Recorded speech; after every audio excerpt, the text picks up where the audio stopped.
नमस्कार दोस्तों, आज की कहानी है प्रेग्नेंट बहू। सुबह के 5 बजे थे और 7 महीने की प्रेग्नेंट राधा दर्द से कराहते हुए भी सबसे पहले उठकर पूरे परिवार के लिए चाय और नाश्ता बनाने रसोई में पहुंच गई। राधा की कमर में तेज दर्द था और पैरों में सूजन भी थी, लेकिन उसने अपने चेहरे पर मुस्कान रखी ताकि किसी को उसकी तकलीफ का एहसास न हो। इतने में उसकी सास रसोई में आई और गुस्से से बोली, बहू, अभी तक नाश्ता तैयार क्यों नहीं हुआ? तुम्हें जरा भी जल्दी नहीं रहती? राधा ने धीरे से कहा, माँ जी, बस 5 मिनट और लगेंगे, और फिर बिना कुछ कहे अपने काम में लग गई।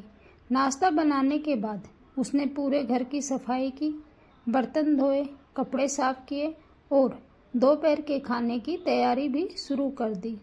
घर में रहने वाली उसकी ननद दिन भर मोबाइल चलाती रही, लेकिन उसने राधा की जरा भी मदद नहीं की।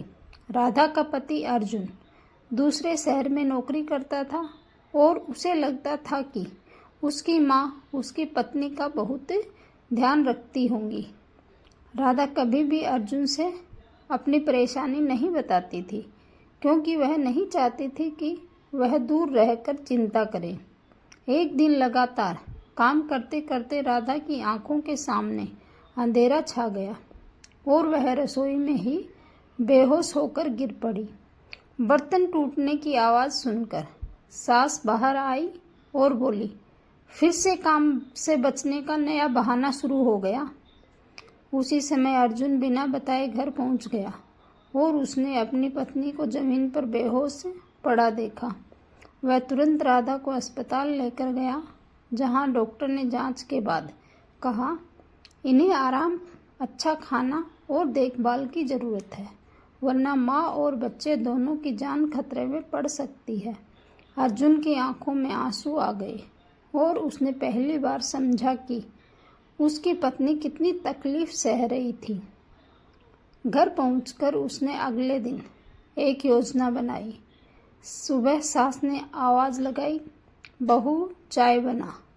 अर्जुन मुस्कुराते हुए चाय लेकर आया और बोला, आज से राधा आराम करेगी, घर का सारा काम हम करेंगे। कुछ ही घंटों में सास और ननद थक गई और उन्हें समझ आ गया कि रोज़ इतना काम करना कितना मुश्किल होता है। तब अर्जुन ने शांत स्वर में कहा, माँ, यही काम राधा हर दिन करती थी, वह भी प्रेग्नेंट होने के बावजूद। सास की आंखें शर्म से झुक गई और उन्हें अपनी गलती का एहसास हो गया। वह राधा के पास गई, उसका हाथ पकड़कर बोली, बहू, मुझे माफ़ कर दो, मैंने तुम्हारी तकलीफ़ कभी समझी ही नहीं। राधा मुस्कुराई और बोली, माँ जी, मुझे आपसे सिर्फ अपना प्यार और अपनापन चाहिए। उस दिन के बाद घर का माहौल पूरी तरह बदल गया। सास खुद राधा के लिए दूध और फल लेकर आती, समय पर दवा देती और उसे कोई भारी काम नहीं करने देती। ननद भी घर के काम में हाथ बटाने लगी और अर्जुन हर पल अपनी पत्नी का साथ देने लगा। कुछ महीनों बाद राधा ने एक स्वस्थ और प्यारी सी बेटी को जन्म दिया। सास ने अपनी पोती को गोद में लेकर कहा, आज मुझे समझ आया कि बहू भी बेटी ही होती है। अर्जुन और राधा एक दूसरे को देखकर मुस्कुराए और पूरा घर खुशियों से भर गया। सीख, गर्भवती महिला को सबसे ज़्यादा ज़रूरत प्यार, सम्मान और आराम और परिवार के साथ की होती है। जो परिवार अपना बहू का सम्मान करता है, वही सच में खुशहाल परिवार बनता है।